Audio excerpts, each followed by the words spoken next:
The dark triad traits were identified and measured by intellectual descendants of the Canadian Dr. Robert Hare, who spent his life assessing and endeavoring to understand the worst of the habitual criminals, responsible not only for the most barbaric and cruel of misdemeanors, but also for the vast majority of criminal acts.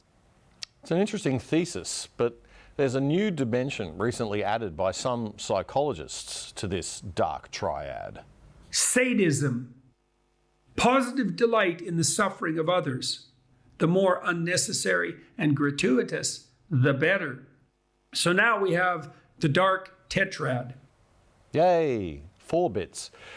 Now these dark tetrad types fit well into what they call cluster B of the personality disorders, and this is where we start to see some links that might explain why the modern left woke types are so happy to force their worldview on everyone else under threat of punishment. Does any of this sound familiar?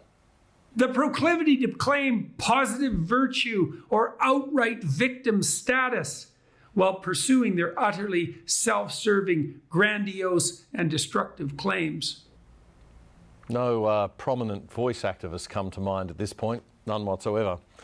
I just want to make that clear. Do not sue me, nor do any of those peddling the idea of government control, political censorship in Australia through the law before Parliament to stop what they themselves will judge as misinformation and disinformation.